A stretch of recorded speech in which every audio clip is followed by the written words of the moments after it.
Where do you want to start? You can go from this side. Okay. My name is Jasmine Thornton. I am the community organizer for Republic Schools in Mississippi. My name is Kate Cooper. I'm the regional director for Republic in Mississippi. I'm Victoria Haberman, the proposed principal for Smilo Prep. Abby Barton, the proposed principal for Smilo Collegiate. Glenn Turtel, the Chief Financial Officer. Robbie Gupta, co-founder and CEO of Republic Schools. I'm Angela Bass. I'm a board member of Republic Schools. Stuart Hood, I'm also a board member and finance chair and treasurer. And we'll introduce ourselves back Yes. here so we're not the creepy people in the back. So I am Marianne Shetty. I'm the executive director of the Mississippi Charter School Authorizer Board. And I'm Karen Elam, and I am a member of the Mississippi Charter School Authorizer Board and member of the Applications Committee. I'm Johnny Franklin and ditto. Hi everyone, I'm Erin Reddy. I'm the manager of Authorizer Development at the National Association of Charter School Authorizers. Crystal Cormack will be joining us shortly. She's also on the Authorizer Board as well and is the vice chair and is also the chair of the Applications Committee. First of all, we just wanted to thank you for all of the hard work that you did on your application, because it was really clear that you put a lot of care and thought into it, and we, as reviewers, really appreciate that. And this is a capacity interview. This is an official part of the application process to which all applicants who reach stage 3 are entitled to. And this also gives us a chance to meet all of you in person, which is really important too. Our team has been working with your application since early June, because we were part of the stage 2 evaluation process as well. And all of us have read it completely, including all of the attachments. And we've also met together a few times by conference call and in person to discuss it. And what we've done is we've put together a number of questions that we have decided are the priority issues that we really want to ask you about your application. So we're going to be asking you that during this interview, which will last somewhere between 75 and 90 minutes. And we actually have a lot of questions. So if we interrupt you while you're answering a question, please don't be offended, because we just want to make sure that you all have a chance to answer all of these important questions that will be part of our evaluation. So we might like raise a pen or something, you know, just to stop and go on to the next question. And also, Tommy here is keeping time. She's not checking her text messages. So, we just want to make sure that we get through all the material. Okay, and I think that's it, and I think we're about to get started. Welcome again, and thank you. It's been a pleasure reading your application. My first question is about overall organizational capacity and network management as a now growing network of charter schools. And it seems to us that you're at a pivotal point as a network in your growth, growth across geographic areas, growth in terms of adding schools. And we have some questions related to your readiness as a network to support this level of growth and development, and specifically as it relates to some information that we did not see in your application. This question is not asking you to expound that much on the details, but a very big picture question. Are you ready to sustain the quality that you've already achieved across a larger network as you grow and continue to grow? So a few of the things, the details that led us to this are that we did not see a 5-year projection or business plan in the RFP. We did see the budget for it, but we didn't see a narrative describing your what kind of thought you've put into growing as a network, not as individual schools, and not that much information about the newest schools. Something we also saw in the Tennessee school reports for the 14-15 year, and we saw some numbers that might possibly indicate growth issues, and we'd like to hear your response on that. For example, in one of the Nashville schools, for Nashville Prep, we saw some negative growth numbers in math, down 11.3%. We also saw, and we wanted to make sure that perhaps this wasn't an error by the state, that attendance at Liberty Collegiate was recorded as 72.8% for the year, and wanted some, either was that a mistake on the part of the states, or is there an explanation for why attendance is so low? The other thing we did not see was seeing a plan for evaluating your network as a whole, as a network, as offering back office services, as being the incubator of curriculum, that kind of part. Although we have this is not the question to go into curriculum. My colleague will be going into that. And so could you address these items, and whoever among you we feel appropriate, we manage them, perhaps the two of you, and discuss how you're preparing for your next stage of growth, and specifically what challenges you expect to see in your growth as a network. Great. Let me take as many of these as possible and then pass it down the line. And please, if I missed something, please let me know. I tried to take good notes on this. The 72.8 is the easy one. That's a reporting error. It was in the high 90s, probably 96, 97%. I don't know why.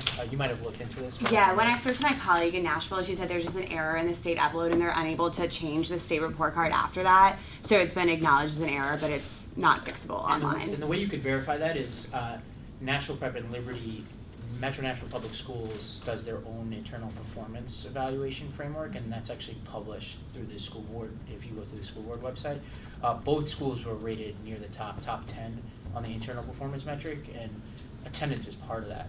And so you'll see that they don't ding us for a 72.8, which would be a near crisis for us as an organization if that many kids weren't showing up to school. The negative growth in math is two parts. One is our kids took algebra in 8th grade at Nashville Prep, and so those numbers are not included at all in the numbers. And so what you saw, our kids, is they were like 90-something% of them were proficient or advanced in 8th grade algebra, a test that, in 9th grade algebra, a test that 9th graders take in Tennessee, our 8th graders took it a year early. Those numbers don't factor at all into the TCAT math scores that are in there. The other part of that is that the year before, we had the highest top 2 math results in the entire state of Tennessee. And we still had the highest in Nashville, we just didn't have the highest in Tennessee. And so, though we did drop we still had really, really high performance in 7th grade math there. And then 5th and 6th down the line, they're both near the top of the city. But even more than that, this is actually a representation of a decision to build capacity to grow. So what we did was we pulled our 7th grade math teacher at Nashville Prep and the 7th grade math teacher at Liberty Collegiate, the two that had the highest scores in the state, both to work on the network team to build curriculum for the whole network now. So Liz Mullins is the director of data assessment at public schools, and Michael Bergevin is the director of computer programming instruction, and we're both taking their talents to scale it more. And the bet there is that maybe their classroom, like that 7th grade classroom at Liberty, isn't the top in the state anymore, but that we can share the effects of their skill set throughout the network, something that we're very So confident. they're not teaching anymore? They're not They teaching became your anymore. curriculum. Exactly, yeah. Liz Mullins went away for a year to Harvard and came back. Michael Bergevin taught computer programming last year, so didn't teach math, and now is in a network role doing computer programming. So that's, and that leads into the issue of like how are we building capacity. There's a couple of different ways. One thing I want to acknowledge is that there is a business plan. The reason why we didn't include it, we created a business plan for the Charter School Growth Fund a year ago, and that is what led us to get funding. We didn't include it because it's a year now out of date. We didn't want to put information in front of this committee that would confuse folks in the state about like, oh, you say you're going to do these schools. We didn't want to make a promise to the state. But if it's helpful background information, we can provide it with just the cover sheet that says, there are some schools contemplated in here that we know we're not going to start. There are things about our model that we've decided we're not going to do anymore. And there are just different things that are laid out in there that we want to make sure that isn't any business plan, like every year you reevaluate it. And so right now we're in the process of reevaluating it and recreating that plan. But it's really detailed. It's like, 130 pages with lots of attachments that has led to a successful investment from the Growth Fund. But what's outlined in there now and what is being revised? Well, the biggest piece, like to get to the capacity issue, is we've been making a lot of investments in our network team and network systems to change the way that we operate as an organization. There's that saying that what got you here won't get you there, and we believe that what got us here was really, really strong talent management and hands-on leadership at the school level, and lots and lots of autonomy at the school level, almost like letting 1,000 points of light. And so I think what we realized is that we need to ensure that we still keep really talented people who have the freedom to make the right decisions at the school level, but we need to centralize certain functions and take advantage of the skill sets and talents that we have. Like, that is the definition of what it means to be a network. So there are a couple of areas in which we're doing this. One was, since the last time we got together, we hired a chief financial officer, and I've been building a financial system, which Glenn will talk about. The second is that we've built a curriculum team at the network level. I just talked about 2 of those folks. In addition to those 2 folks, we have a director of history curriculum instruction, who is a veteran teacher, worked in our institution. Veteran is a strong word, but had really strong English language arts results. And we pulled her to work on only history curriculum across the 2 states. We have a director of English language arts curriculum who is the former principal of Nashville Prep, and when she was a teacher had the highest reading growth in the entire state of Tennessee in her subject. And so that is our curriculum team, in addition to the coding director that I talked about, and Liz Mullins, who runs math and just oversees the entire program. We also have an offer outstanding for a chief academic officer from a veteran from Success Academies in New York, who's been working with us as a consultant, Kevin Heffel. And he had the experience of managing a team of over 30 people, going from 12 schools to 30-something schools in the couple of years that he was there, so understands scaling. We also are working with Evan Ruddle, the former CEO of Uncommon Schools, which the Charter School Growth Fund has hired him to help us as just a thought partner as we think about scaling systems across the organization. In addition to that, we have a chief information officer now, so we've now in-housed all information technology. A gentleman named Ryan York, who has been overseeing our coding implementation, and who's a true rock star, won the Deloitte Sally Ride Award for innovation in teaching last year, and for the work that he did in coding. And has been written about in both Clarion Ledger and Tennessean and Chalkbeat about the work that he was doing to innovate the classroom. But he's also, we've now hired people to in-house software, both in-house software and in-house information technology, so that we can have a handle on our own systems internally as we upgrade our schools technologically, which I'm sure is something we'll wind up talking about. In addition to that, we have just been just going about a much different process. When we started Nashville Prep and Liberty Collegiate, we were asking, how do you run a great school? And most of our work over the course of 3 or 4 years was, how do you run great schools? Now we've been researching organizations and bringing thought partners to the table, like Evan Ruddle and Kevin Heffel and others throughout the charter world, to ask the question, how do you build a great network? How do you build a great scaling organization?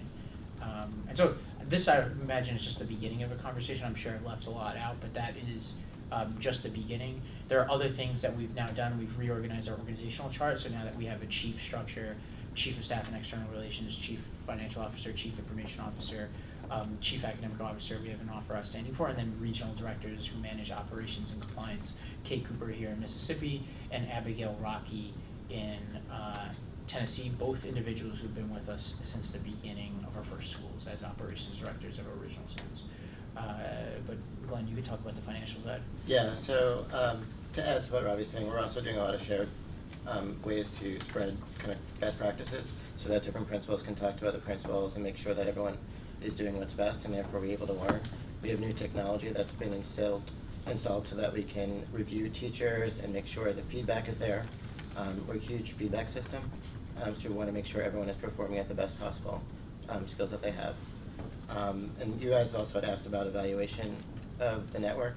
We did 360 evaluations of a lot of our network personnel this year to make sure that we're doing what our schools want. And we've got feedback on that. We met with individual advisors about those to make sure that we're having the gaps filled and working on those.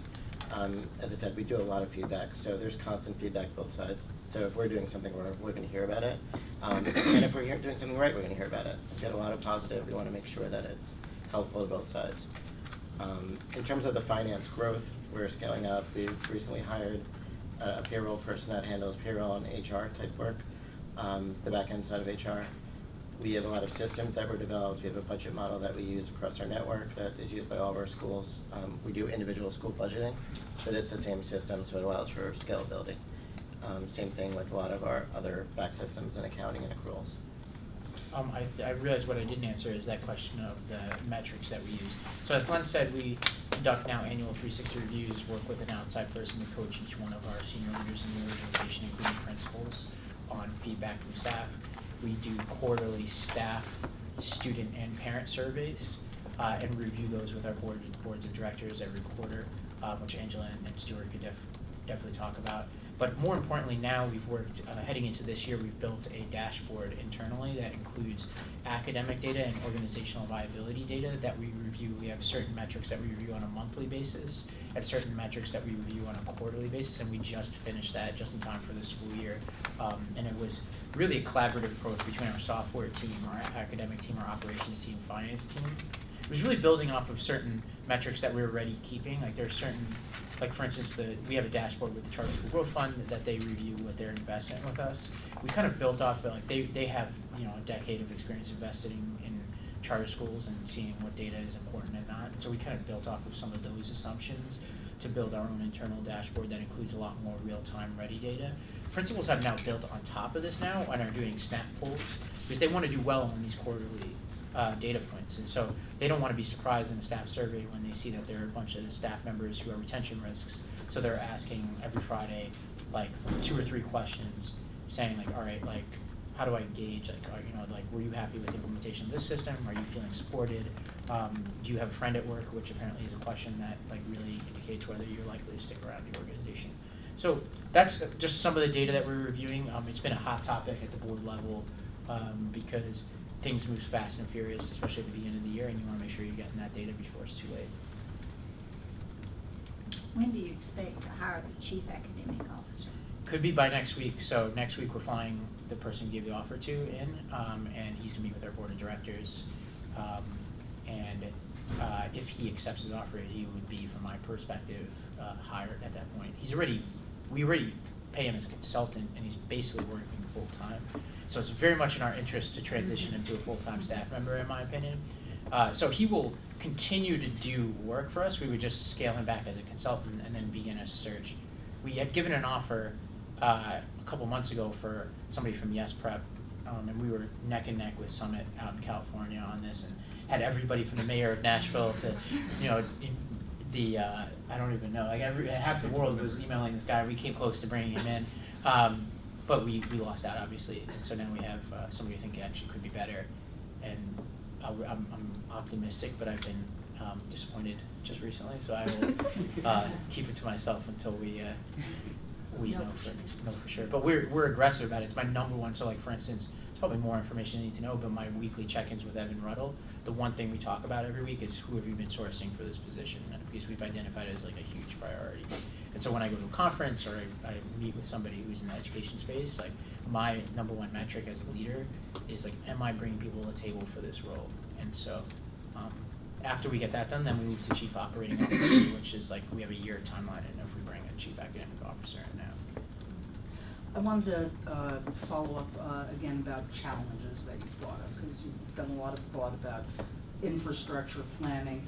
What challenges do you see facing the network as you grow, expand, I don't know if perhaps the 2 states you're in or going further than that, but what thoughts have you given, and what are some mitigating factors or things you're thinking of doing should you have those challenges? Totally. I think the biggest challenge is transitioning our culture from one of small teams that are just by design and by nature small, because we were a small organization, to whatever the aftermath of that is. And so we've had a big debate about and studied a lot of organizations that have taken a different path here, which is some organizations that just create a top-down structure and say, you know what, the magic that brought us here is gone and we just need to like mature as an organization and change, versus organizations like Amazon or others that have maintained a small team feel even in a big organization.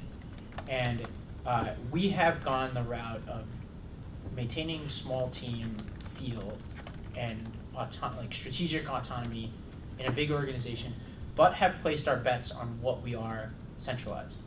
And so we just worked with our team to create decision rights across the organization in anticipation of this year.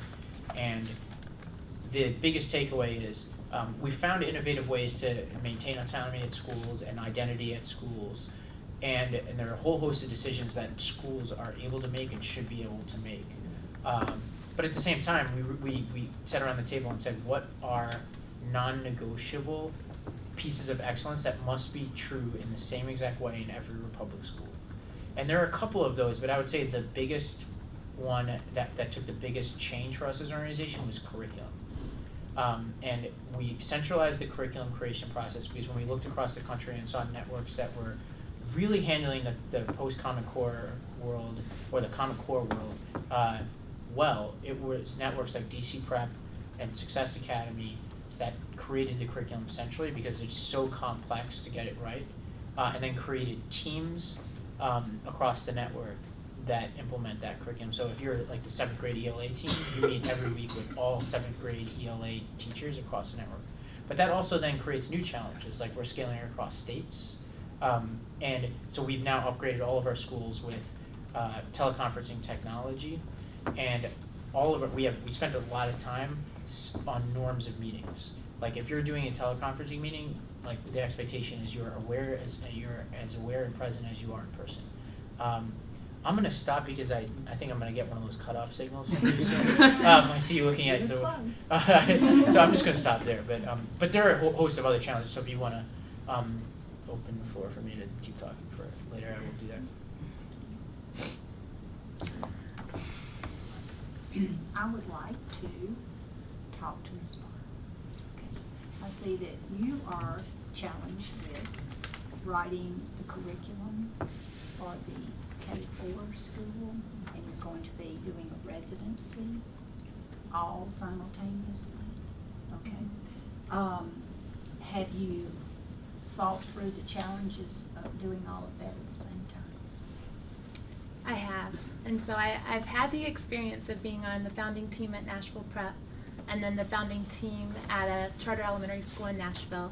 And so I'm excited to bring those founding experiences with me and to also be a part of the founding experience in Jackson this year. And I'm also bringing with me the kindergarten and first grade work that I did at Purpose Prep in Nashville. And so I have a basis of where to start from. And so we were aligning to schools that we saw successful in this Common Core era as well. And so I already have a great idea of what cognitively guided instruction for math looks like in the early levels, as well as I'm very familiar with the STEP assessment and literacy. Mm-hmm. So I have the foundational pieces of especially kindergarten and first grade because those were the 2 grades at my elementary school in Nashville. I noticed your background is primarily in math. That's where you taught, right? And you did some work with curriculum in kindergarten, 5th grade in math, right? All subject areas in kindergarten. All subject areas? Yes, ma'am. Okay, so you have some background with English and language arts and reading area. I do. So my first 3 years in education, I was in 2nd grade and I taught all subject areas. I did focus on math my 2 years at Nashville Prep. And then my last 2 years in the elementary school, I was all subject areas. Last year, I reviewed all of the curriculum for kindergarten, so I had that experience under my belt from last year. How will the residency that you'll be doing work? Sure. Are you going to be, I saw you said you'd be visiting other schools, Reimagine Prep being one of them. I'll be at Reimagine Prep a lot of the time, but I'm also going to be through the programs that we're training through. We're training through the LENS program and the Relay program, so I'll be able to also spend residencies at other elementary schools throughout this year that I have been planning. And then to be working with the chief academic officer on the curriculum as well. Exactly. Okay. The timeline that you prepared for the development of the K-4, so you'll basically be doing that without any teacher input, right? Before the teachers come in, you're going to have the curriculum ready. It will be, I will have the long-term plans ready, the unit plans, those pieces ready, and then teachers will obviously have input into the daily lesson plans. Okay.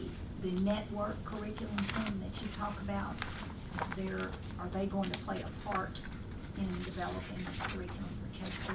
Absolutely, and one of the reasons why we're really excited about this latest offer for Chief Academic Officer is because he came from a network that did K-4 extremely well, probably the best in the country.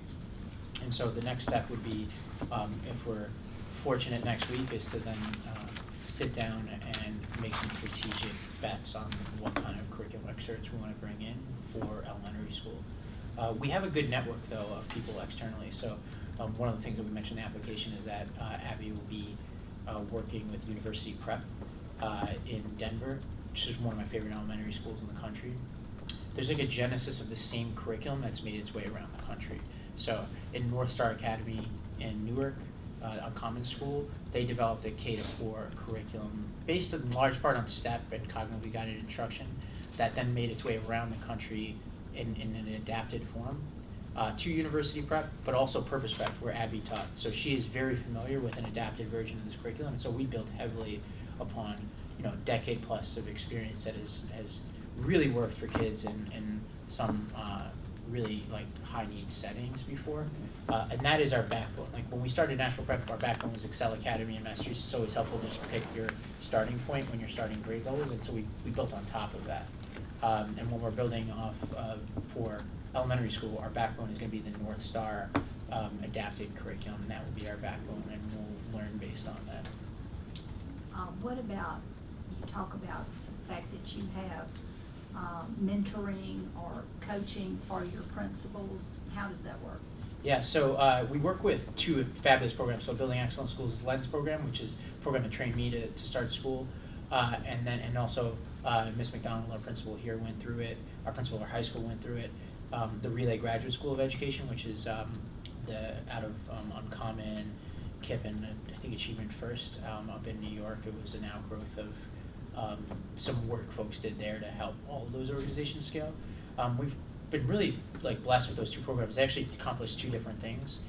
Relay does assign you a coach, and you have somebody who comes, visits your school, looks at your data, sets goals with you, but you also go through these intensive programs a couple weeks at a time where you go through this gauntlet of how do you give feedback, how do you run a staff meeting, how do you interpret data, how do you train a teacher, etc. Building off a lot of the way we do things anyway, but controls for a certain level of quality of leadership training. And then you go to Lens, which they've both now done. They've both been through the first stages of both of these. And then you go to Building Excellent Schools Lens program, which is more about some of the intangibles of leadership, like what's your mindset, what are your goals, how do you innovate. And then Lens is bigger on taking you to actual sites of schools with Sue Walsh, who's the Chief Academic Officer over there, really talented. And what they do is they thin slice the school. So they go through the best, highest performing charter schools in the country. And this is what I did when I was training to be a school leader. And it's effective because I ran a good school having not done any education work at the time. And then you thin slice the whole school. Like, how do kids arrive? How do you check off lunches? How do you build a curriculum? How do they train these teachers? And so those two combined are really effective, and then you come to us, and then everybody's assigned a coach, a principal, a senior leader, whether it's me, our regional director in Nashville, or our chief academic officer if you were hired. We split those duties. So how would that work if you've got the curriculum here, but then you're giving autonomy to a teacher to do their own curriculum outside of that? Is that your plan? Yeah, nobody has opted out this year, but what we did was we set, and people could if they start going through the year and they say, all right, I don't like the curriculum I'm giving. We work really hard to make sure that it's so high quality that folks use it. But the biggest background piece here is that the number one complaint we got last year and over the past couple of years is just that doing a 7:30 to 4:30 day and then writing your own curriculum is just backbreaking. So most people don't opt out because of that reason alone, never mind the quality. But if we get the quality right, only the most veteran, confident teachers will opt out, and those should be the people writing the curriculum anyway, which we've tried to find. Now, how does it work? You can opt out of the curriculum you have to take the same assessments. So whatever you do to opt out, you still have to hit our standards, and you have to show that. But basically by opting out, what you would do is you would go back to the way we did things last year, which is last year we had common interim assessments that you had to hit, and you had to write your curriculum based on that. So the way we explain it to teachers is you can opt out, but you work with your curriculum lead, so we have the curriculum leads for all the subjects and grade levels, and you must make a case to them that your curriculum that you're going to build is going to hit the standards in a high quality way, and if you do that, you can opt out. Nobody has taken us up on that offer yet. My feeling is there are two extremes of people who take us up on that offer. One are people who are so good and talented and experienced that they really want to have full control over the curriculum they have, even if that means all the time that it's going to take to build it. Generally speaking, those folks are people we should be tapping anyway to build the curriculum for us. And there was one example in 8th grade ELA where we anticipated that she would do that, and we tapped her to do it. And she's still a classroom teacher. On the other extreme are people who are overconfident or don't understand the time load, and those folks we would just helpfully like walk through the math with them and say, like, look, like, do you really believe you can do this? We haven't had to do that yet. And who monitors, if a teacher is going outside of the curriculum, who would monitor that teacher to make sure that the effectiveness is still there? Yeah, there are a couple layers of it. One is the curriculum lead. So if you're a 6th grade ELA teacher, there's always, for every grade level and subject, there's somebody who is assigned to that grade level and subject area. So in 6th grade ELA, it's Arlen, who used to be principal at Nashville Prep, who's our literacy lead. So you'd go to her, and then Arlen would review your plans, and she would make sure that you're hitting the standards. But on top of that, you would have your principal, who just, as the leader of your building, is always aware of your workload and what challenges you're taking on, and has a say in what's going in front of children if it deviates from the network curriculum. It's also have observations in classrooms. So the principal would go into the classroom and review and see what the teacher's teaching, make sure the kids are learning. Frequently does that happen? The observations in the classroom, if I was a teacher, say. Everybody gets observed at least once a week, most people every 48 hours, especially if you're a rookie. Have any of your team been involved with the State Department meetings about the new Quest Star assessment? Oh, here? Yeah, Yes. we actually submitted somebody who submitted questions. I think they were approved, is that right? Yeah, Karen? our 5th grade ELA teacher at Reimagine Prep is on the committee. On the Quest Star. assessment committee? Yes, ma'am. Okay. Yeah. All right, just want to make sure that you're in the loop. All right. The promotion and retention standards that you described in the application seemed geared more toward maybe the middle school grades, but not really kindergarten or lower elementary. So do you have any plans for, rescheduling that for K and 1 setting? Let me make sure I'm looking at this correctly. Kate, do you know what page we're on that? I can look. While we're flipping, Abby, you want to talk about lower elementary It's page promotion 12. requirements? Yes, so the major literacy assessment that we'll use is the STEP assessment, and so it is an assessment that incorporates all aspects of literacy. And so our goal for the end of kindergarten will be for them to achieve a step 4, and by the end of 1st grade to achieve a step 8. And so we will have that end of year data from each classroom teacher. And for math, it's mostly interim assessments that we create in-house, but also potentially a nationally normed assessment. So step plus teacher recommendation, is it all going to be based on assessment, the promotion and retention? Well, while she's thinking about that, Okay. there's always an attendance requirement too. Okay. So I'm looking at here, if it doesn't say, it should say.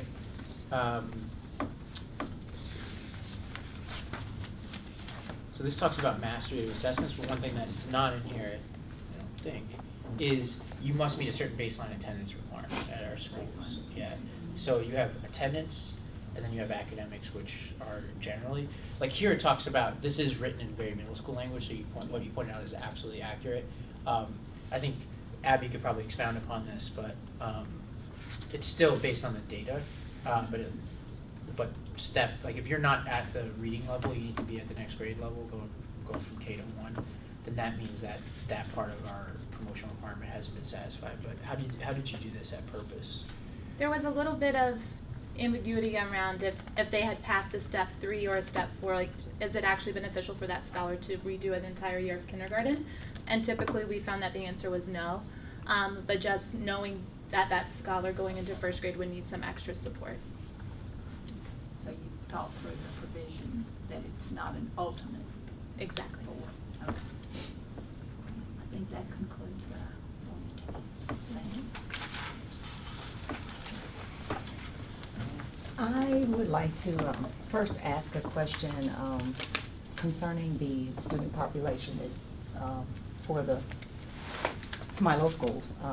Currently, the student population for the schools is predominantly high-risk, low-income students. But your application does not really refer to provisions for health and social support services for these students. For example, there's not a plan for a school nurse or a school counselor on site at either of the schools. So we'd like to know a little bit about your plan for handling students' everyday needs in these areas, everyday medical needs, should a student become ill at school, health and social needs that a counselor might currently take care of in many of the public schools. What are your plans in those areas? Yeah, I'll start and then I'll kick it to Kate. I'll tell you our Tennessee experience, and Kate can add on to tell you how we're gonna bridge that here. In Tennessee, we partner with Vanderbilt University to provide mental health counseling in our schools. And we actually, the thing that Vanderbilt has done that's really helpful is almost every one of our kids is on TennCare, like the Medicaid equivalent in Tennessee. And it allows us, it has started this ecosystem now that we're in, where we're able to work with external partners in a way that's mutually beneficial and doesn't pull out of the general education funding for the services that our students need, and providing it in a much higher quality way than our kids would ever provide if we designed the system whole cloth. On top of that, we have used, is it Centerstone or Cornerstone? Centerstone. Centerstone, which is another mental health and health counseling service. It's kind of our backup. But we found that Vanderbilt is much better. But Kate can talk. Yeah, absolutely. So we have at least one student I know at Reimagine Prep that has counseling hours as part of that student's IEP. So we would be bringing in someone externally to meet those service hours for him. And in the event that we had other students that clearly necessitated some sort of like one-on-one counseling like that, we would be able to add additional hours to that person's caseload. To answer the question around medical services, we actually just train our operations staff to be able to administer and like help students self-administer their medicine. And I know in Nashville, we actually did have some students with higher medical needs that we were able to work with their parents, like go to some of their doctor's appointments with them, get the right training from their doctors, and we're able to actually meet a fairly high threshold of medical needs within the school building. So do you currently have relationships or partnerships with external sources for like the counseling, the counseling needs or? Yes, ma'am. We are working on finalizing something with UMMC to come in and do those service hours. Excuse me, while you're speaking, I'd like to ask you absolutely. this next question concerning student discipline. Okay. That both Nashville Prep and Liberty Collegiate had extremely high suspension rates for the 2013-14 years. According to the reports, as high as 49.7% for males. So we would like for you to explain a little bit about this, the occurrence of such high suspension rate, and also the role of suspension going forward in the discipline policy. How about if I answer this, since I had already sent her down to Tennessee, to Mississippi as this was unfolding.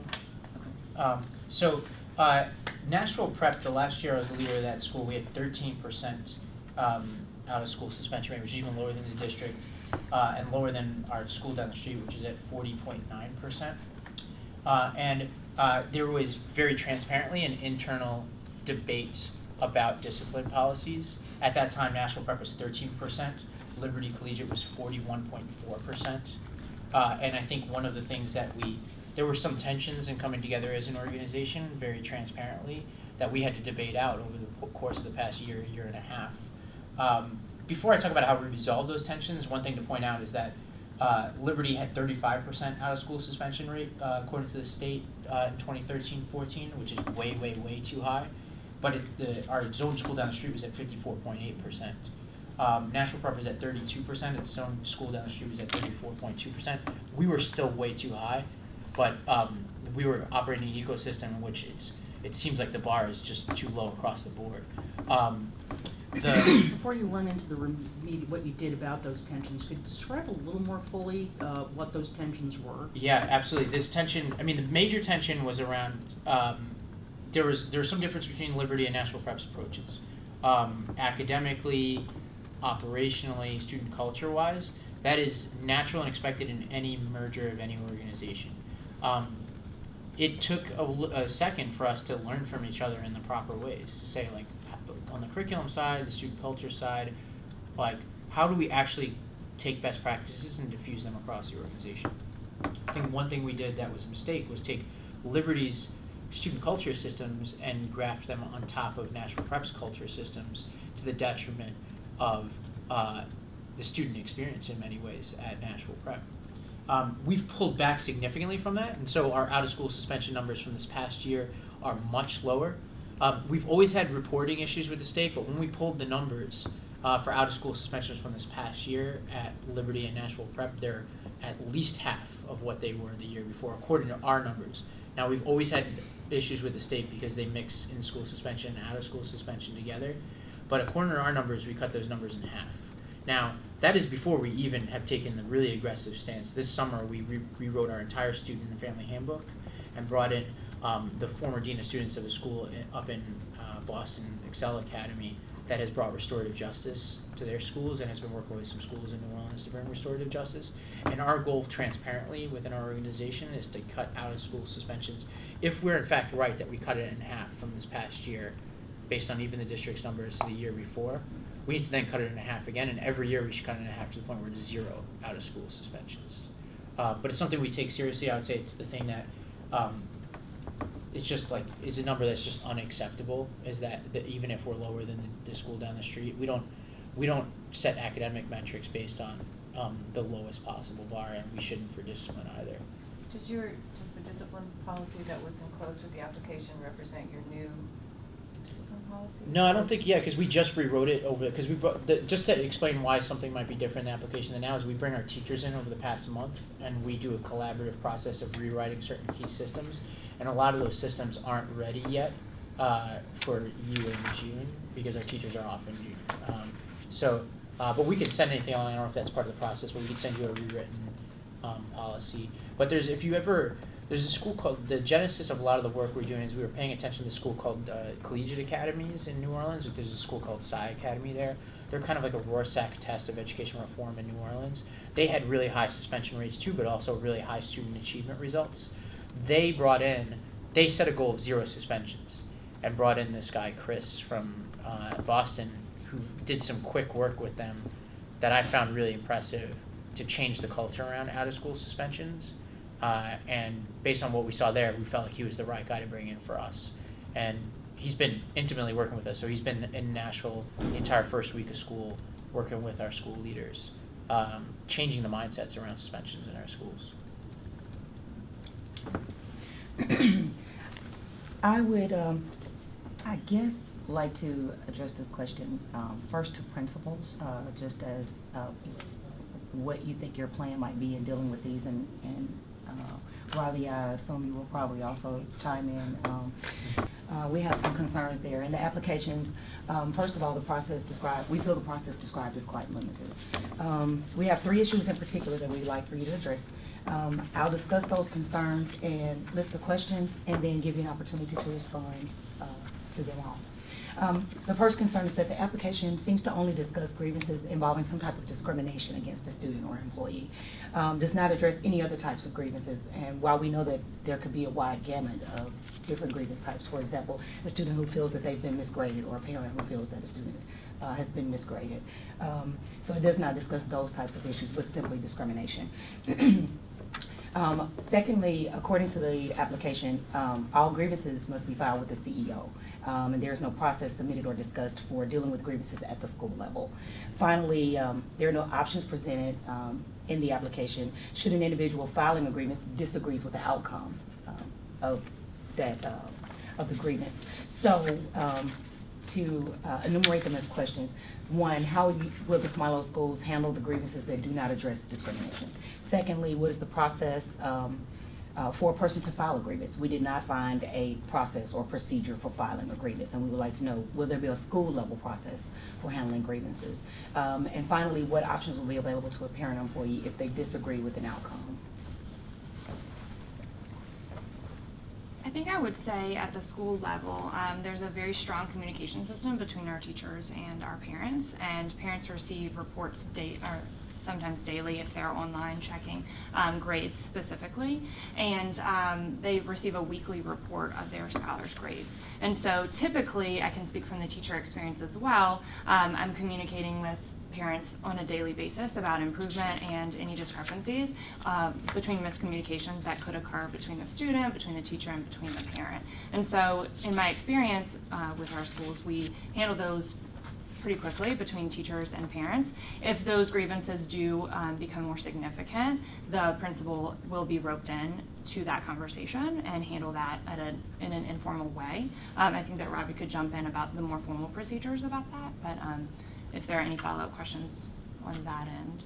Okay, that's so it. is there a policy, for instance, that states, should a parent have an issue, this is step one?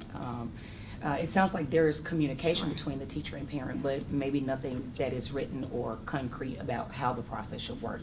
Yeah, I think like this is a network flaw. I think like right now we have been informal. This is one of those what got you here won't get you there points, which is we've had such a strong relationship and strong level of communication among the school staff with our parents that it wasn't necessary to illuminate in the handbook exactly how that was going to look, or we didn't feel like it was. Maybe we were wrong about that. And different schools have different policies for it. So at National Prep, we've had what's called an appeal policy. So the way appeals work, I think you were around for when we started this. Every kid can appeal anything, and we had a system for it. So if you get a consequence, there were appeal forms in the back of every classroom. You fill those out. It goes to the teacher, and then it goes to me. When I was principal of the school. We found that worked quite well, and there are different incentives, right? So if you win your appeal, this is what happens. If you lose your appeal, this is what happens. I think at a network level, this was actually raised to us. We've done a working group with Teach for America in Nashville. And actually 2 weeks ago, they raised this very issue because they want to make sure they can accurately inform their core members of what to do when there's something outside of like something that's illegal. And that was just a flag for us. We just need to change our handbook and outline, take what was informal and make it formal now. And that's something that will happen this year, early in this year. I want to make sure I get it right because I don't want to undermine our principals, don't want to undermine our teachers. But at the same time, like when you're a growing network, you need a transparent way for people to pass information along. I would say people do it anyway. So like we keep the board of directors' email address on our website, and quite often we'll get a parent who our principals are trained to say anytime a parent has a complaint that they don't agree with, it goes to the board of directors, and our board in Nashville consistently will get emails from parents wanting to address a given issue. And on student discipline issues, it is built into our policy that there is an appeals process that eventually goes to the board of directors. At the last meeting of the Public Schools Nashville board of directors, we actually heard we had a committee that happened beforehand, and then heard an appeal that a parent had to an expulsion in one of our schools. And it was a long process. The process, in my opinion, worked. We revised the expulsion, made it a lower expulsion than was originally recommended, but upheld it on the grounds because the evidence was quite strong of what we were indicating, but had a lively discussion about it, and the parent had an opportunity to be heard. I would also add that in the discipline policy that was included in one of the attachments, there's some information about appealing any sort of expulsion. So there's more detail about the process for appealing a expulsion and how a parent can go about doing that. Yeah, we just need to add general language, like anything outside of expulsion, discriminatory practice, etc. If you have a problem with anything that's happening in the school, where do you go? And if that's not satisfactory, where do you go from there? What about grievance process for employees? Then that's actually, sorry, I'm wrapping that into it. So that's what I was mentioning to Teach for America is that same thing with the discrimination. Like I think like we picked this one particular part and said here's like your step-by-step process, but we didn't say anything else that could happen. Like I think it says harassment and discrimination, right? Yes. But what if somebody is, what if somebody just has like a piece of feedback that's just not being like implemented? This is actually something that we went through last year. I think we need to add language, and this is what was TFA's push to us too. We need to add language that mimics the process we have for everything else, but also doesn't open it up such that people aren't being given the room to be leaders on things that you want people to lead on. Okay. I think I'm done. Okay. Thank you. One thing that we noticed in your application was that in the bylaws, you have a different description for the leadership of the board, the structure of the board, than it actually is. instead of a board chair in the bylaws, and I don't know whether either of you are that familiar with the bylaws, but the head of the board is called a managing partner and president.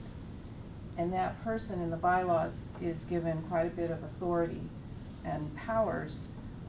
In fact, it says that this person shall have all the powers and shall perform all duties usually vested in the office of the president and/or chief executive officer of a corporation. So, it's like a parallel to your position. So I was just wondering, were you aware of this? And,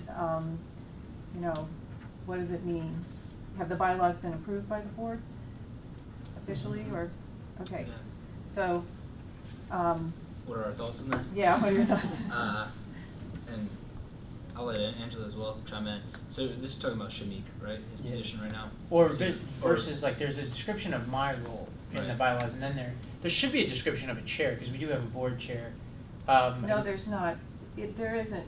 It's, Okay. the way it's set up, there's the managing partner and president and the secretary. A treasurer is not mentioned.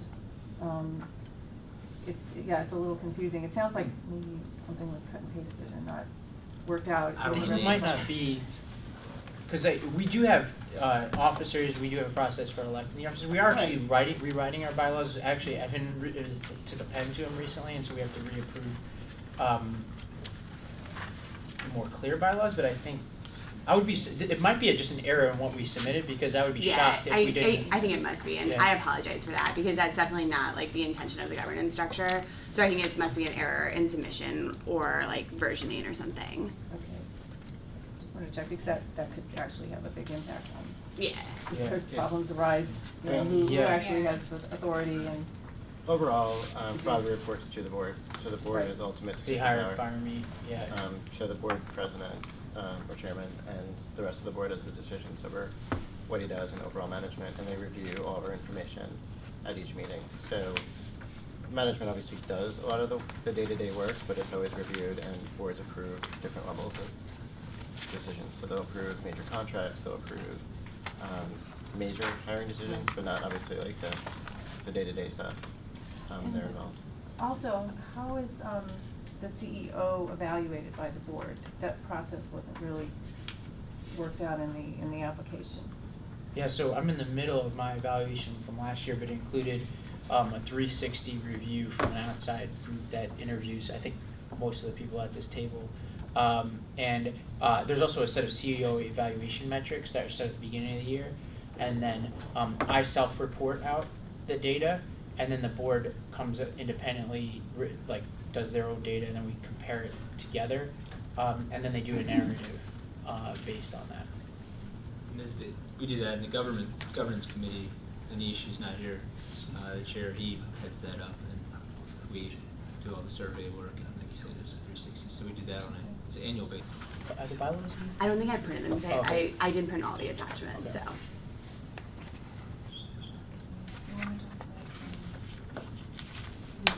And exactly what the roles of that board is, and how often are they gonna meet? How are they actually gonna be assisting the schools in Mississippi? Yeah, so I would say that some of the members of that board are people who we would not be here without, like Leland Speed and Bishop Crudup. To give you some examples, Leland is the person who has corralled a lot of our fundraising for this school. And, people who are at that, on our lists, like the Lamptons and Jim Barksdale, we were all introduced to through Leland Speed. I see him every time I come to town if he's not away. And then Bishop Crudup on the community side, we were originally going to put our facility in New Horizon, but he has been absolutely essential for us in building the community support for the school, and has helped us design our plan for neighborhood outreach and parent involvement.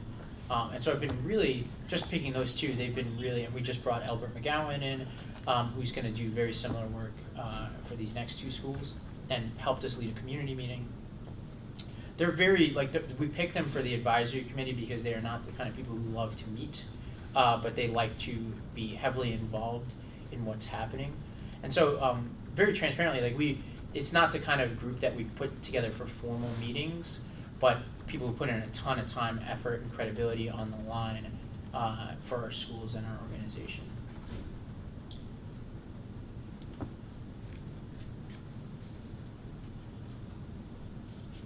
The day-to-day schedule, or weekly schedule, I should say, shows that school will dismiss at 1:30 on Fridays. Are there any plans for after-school care that day, or will the students just go home? We've gone through different permutations of this.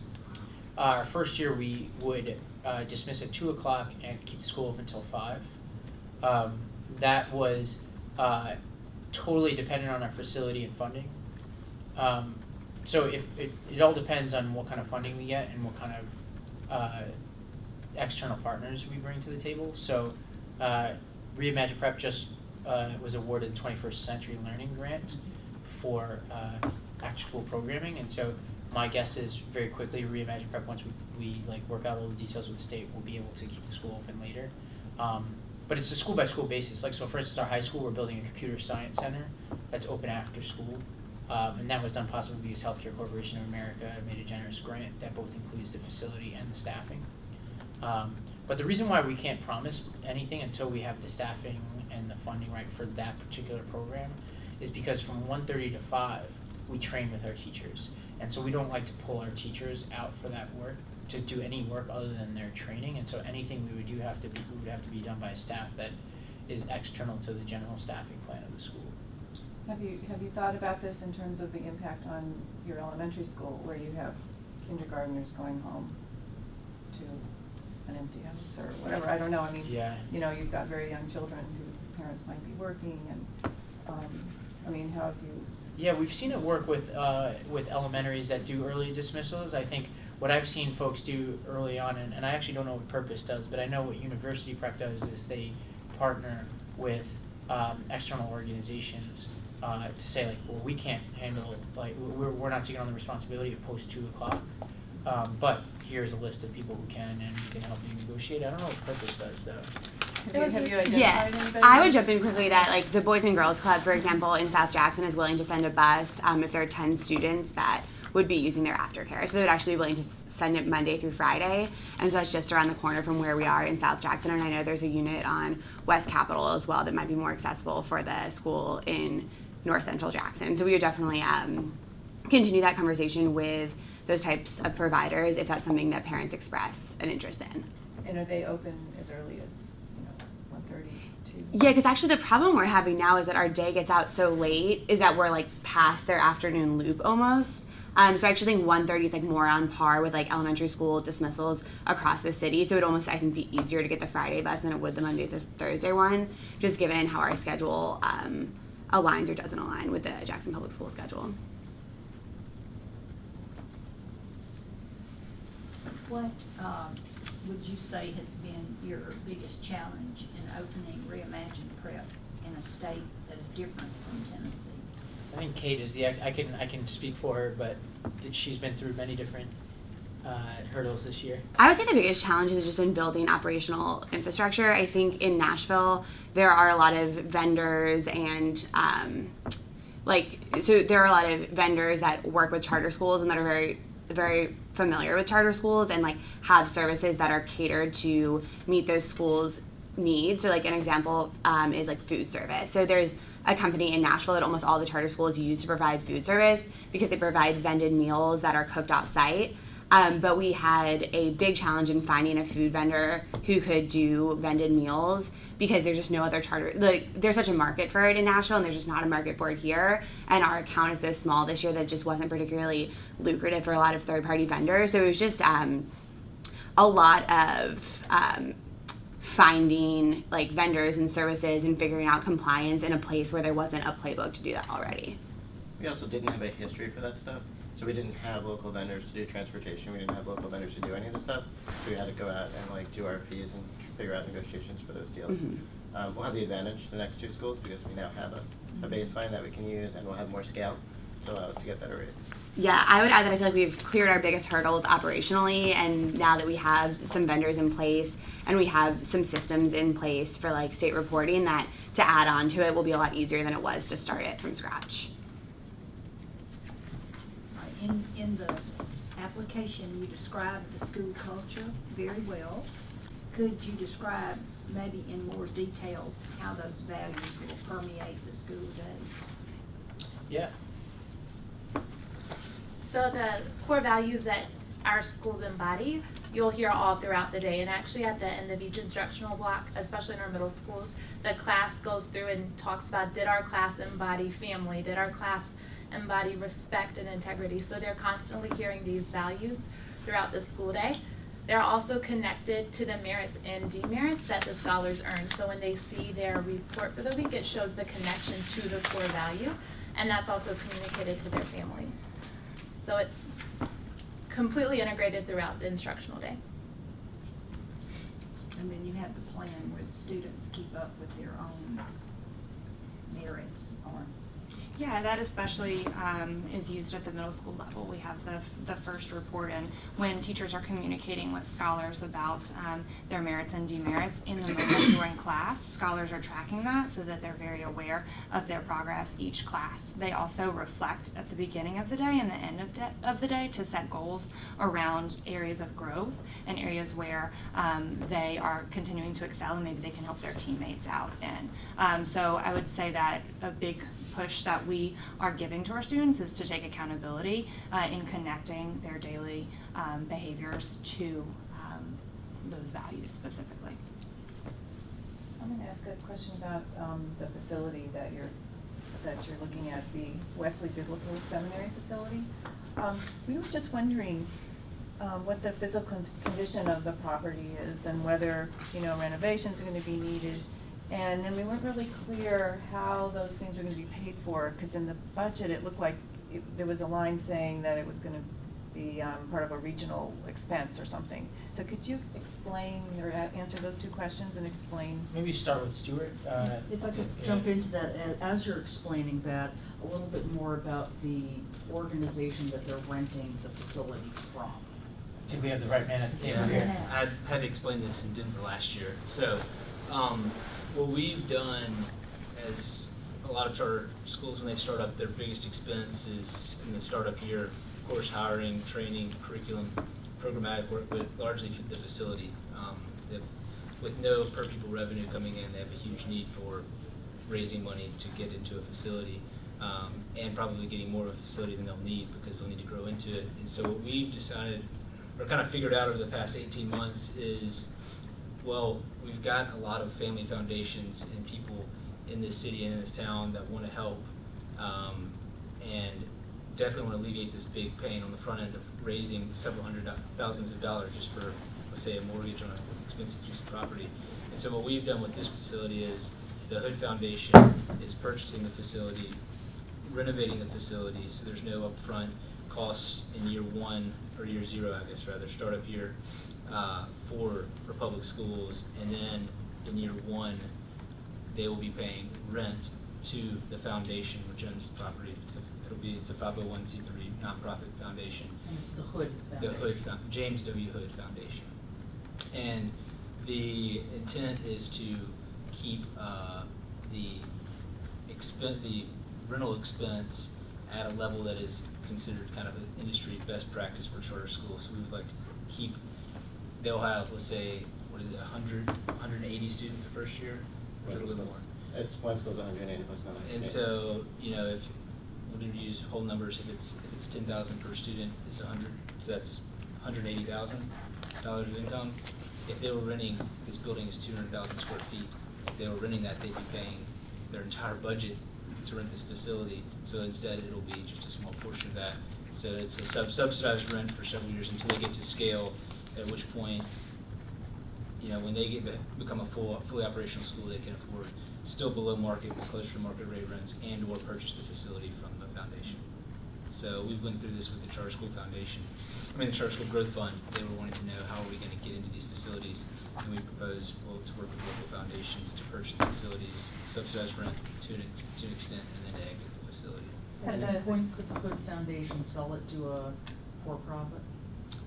We've not contemplated that, that's not the intent, but, that's never been discussed. But there are, you probably are well aware, there are a lot of publicly traded real estate investment trusts that are purchasing charter schools across the nation, so that is a concern. I think we would probably give first right of refusal to the school, before selling it, the foundation would before selling it to anyone else. There would also be a lease agreement, so we'd be protected as a school. Had the foundation ever done anything like this before, or was this actually introduced to them? This is a new concept. And it's in the budget as rent line, so there is a separate line in the budget specifically to cover this. So the renovations are being covered by the Hood Foundation, because they're gonna own the Dalton and Okay, so in the rents, obviously. Dalton. We've had a lot of discussions with a lot of outside organizations who are trying to replicate this as well, so it's a new. It's a large scale renovation, it's not just a small fix up, there's a lot of. It'll be $3.5–4 million. And has Hood signed anything, like we saw the commitment letter, but Hood is committed to doing this and isn't going to disappear overnight. There's earnest money on the property, and it's the purchase and sale agreements contingent on Republic Schools receiving a charter. And also included in the attachments were some preliminary architectural designs we went, because we wanted to make sure before we before the Hood Foundation put money into this property that it was in fact viable to accommodate that number of students. So there will be a fair amount of like knocking down of walls, building new ones in order to make classrooms that are suitable and make a floor plan that's suitable. But there's definitely the space there, and the ability to renovate it in phases to accommodate the schools. I would like to ask a question. We're certainly glad to see the discussion about reading and students, the focus on reading, particularly in the early years, as we have here at-risk group, the expectation that many students will begin below basic. However, we don't see the mention of library or a librarian, although we see conversation about students being able to check out books and things of that nature. So what is the plan surrounding librarian? Absolutely. We have extensive classroom libraries where we have several hundreds of books for scholars to select, specifically within their Lexile. This brings a smile to my face because yesterday at Reimagine we helped students select their Just Right book. They are using Lexiles in order to determine the start point. We also have some conversations around the complexity of books that they're selecting as well, and so scholars are able to track their growth in their own classrooms, and it just provides an ease of access so that they can grab those books in between classes and they're able to be prepared for the next round.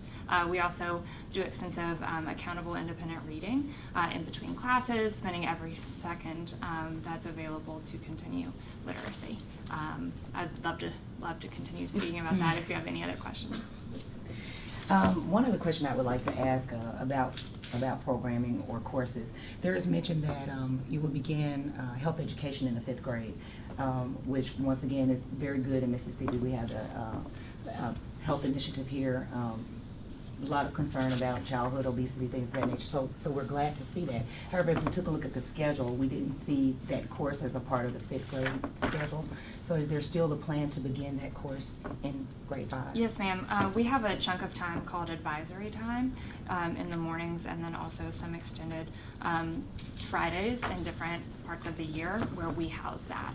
We also include character education as a part of that advisory time, which build upon our first values and specifically do role playing with students and thinking about how those values apply to the greater community.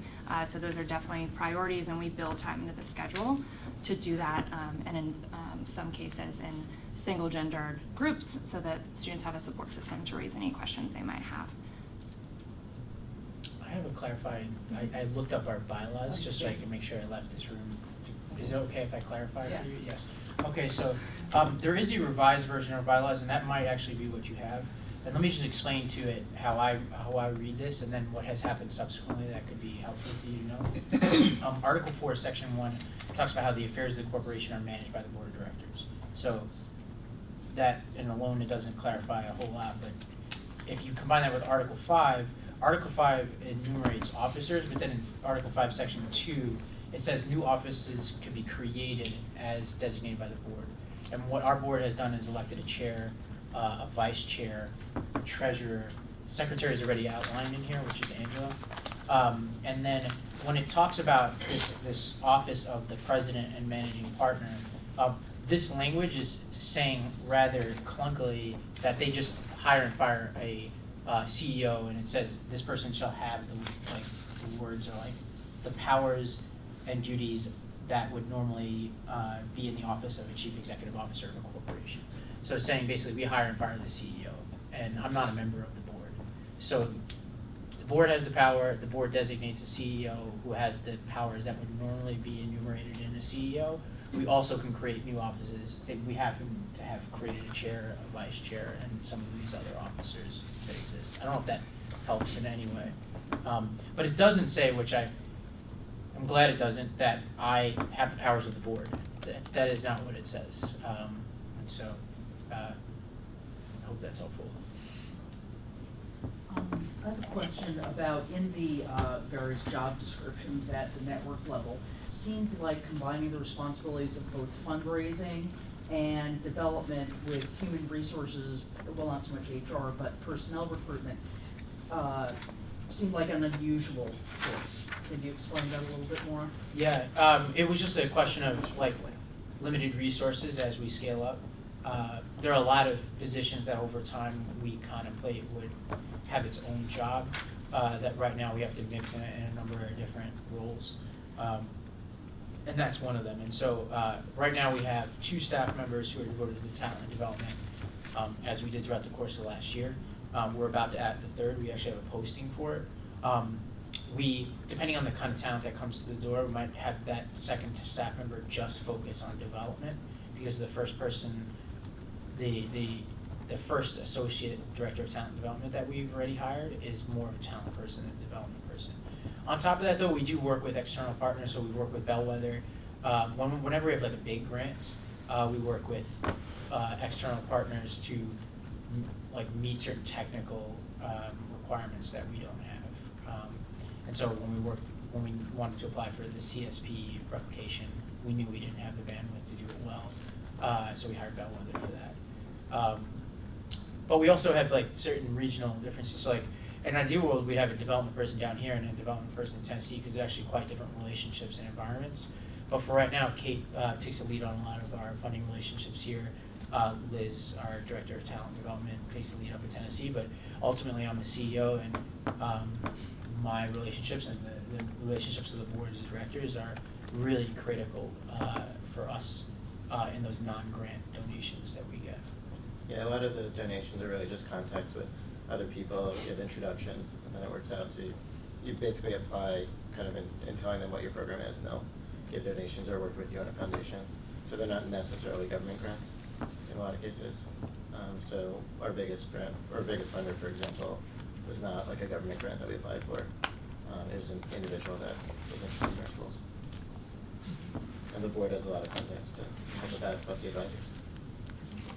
Just following up on that, with teacher recruitment, what's been your experience in finding qualified, satisfactory teachers for your schools? Yeah, I can jump in on that for down here. We actually had 236 applications for 8 available teaching spots this year. So we saw a really incredibly high demand from teachers, and actually all 8 of our teachers are from Mississippi, which was something that was cool to see, and 75% of them are graduates of Mississippi Public Schools. So we are confident, given kind of the metrics coming out of this year, that there's the talent pool to sustain growth and expansion down here. And I know Victoria, for example, is an alumni of the Mississippi Teacher Corps, so she has relationships with their leadership and teachers that we'll be able to capitalize on. But in terms of how we recruited, we spent a lot of time at career fairs like in Mississippi, so going to a lot of schools in the state and building relationships with those education schools, and then just hosting events in the Jackson community. And I would say it also kind of spread like word of mouth. We definitely had an abundance of qualified and interested candidates for our first grade level. The director of talent also basically does the first round. So they'll recruit, go to different job fairs, go to different places to figure out the best candidates, and then do the first screening of them, whether it's an online system or in person. And then the principals and the school level would actually do the final hiring, make the decision of people. So they're not doing the entire process, they're doing the first part and trying to get the best talented people here. With coding being touted as a very big part of the plan for the Smilo Prep students, and I heard you speak quite a bit earlier about, I think, a director of coding, and which of course is great, but as we take a look at the schedule, we notice the only place that it is mentioned is a part of science. We saw science/coding.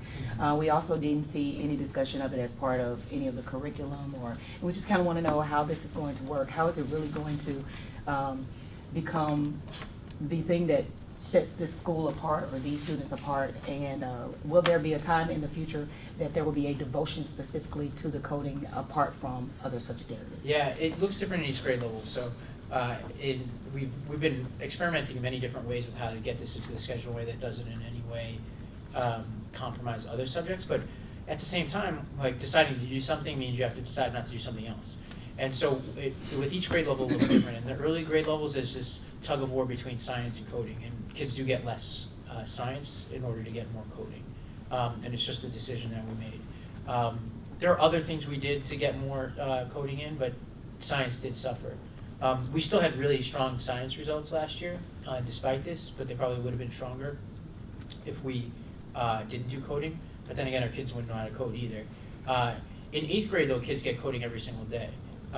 And we're experimenting with 7th this year. We have a couple of different scheduling models, and we're seeing how it's going to work. But by the time they get to 8th grade, they get coding every single day. Our 9th grade that's opened this past week on Tuesday, they have a coding teacher, a coding class every single day. There's a coding center at the high school, and by that point, they'd already been in 8th grade for a year where they're getting it every single day. And so the main idea here is in early grades, we are shoehorning it in. By the time they get to upper grade levels, they get it consistently. And in upper grade levels, what they get less of is math. So by that point, they're the best math students in the state. And they don't need math twice a day. The reason why we do math twice a day in early grade levels is because they come on 3rd grade level in math and reading. By the time they're above, we can either push through and have them doing calculus by 9th grade or something crazy like that, or we can say there are other things they might need to know that we want to spend that time on, and they can still be amazing mathematicians. And that's our theory, is use that time for coding. In high school, too, they receive 1 hour of math, 1 hour of coding by that point, and then from then on. Any other questions, because we're just about out of time. Any more questions?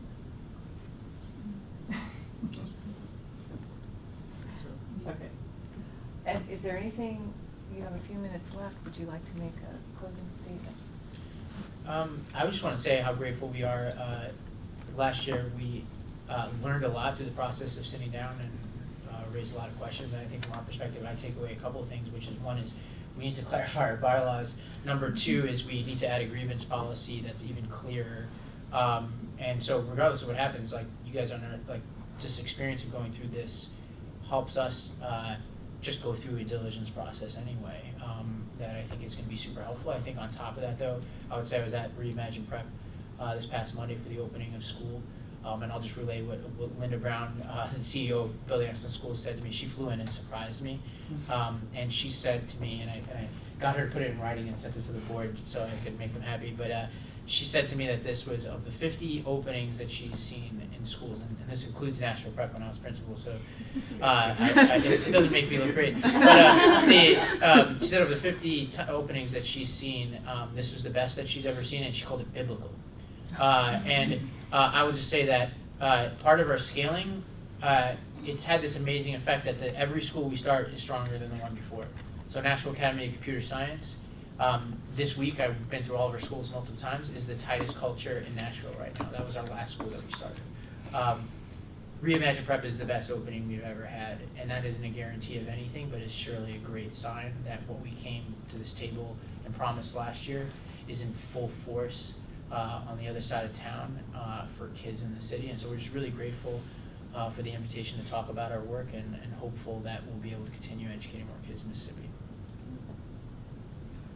Marion has something to tell you Yes. about the next steps. So our next steps, Kate, as your applicant contact, will receive the third-party evaluation next Friday. And there will also be directions with that on how to provide the written response. So that's something new to the process this year. So you as an applicant group will have an opportunity to provide a written response to that third-party recommendation. And then the authorizer board will make its decision on a September 2nd meeting, which is here in Jackson, actually in this campus. And so we will be in contact with Kate through that process as your applicant contact. So is there like an intervening process? So like, let's say one thing that comes back is, hey, like you really need to add in the titles of like, you know, board members or something in your bylaws. Like, is there like a written back and forth, like, all right, like we call up special session, we fix it, or is it basically just like, hey, we just say something back? It's for you to say something back. It's for you to be able to provide the last word in the application process. Got it. Okay. Cool. Very helpful. Thank you all very, very much for coming. On behalf of the Mississippi Charter School Authorizer, I'm Crystal Cormack. I was out getting water while you guys were introducing yourselves. We're so thankful that you're here and so interested in being a part of the education of students in Mississippi. So on behalf of the board, we really appreciate the time and energy that you've put into your proposal. So thank you so much and have an excellent day. Awesome.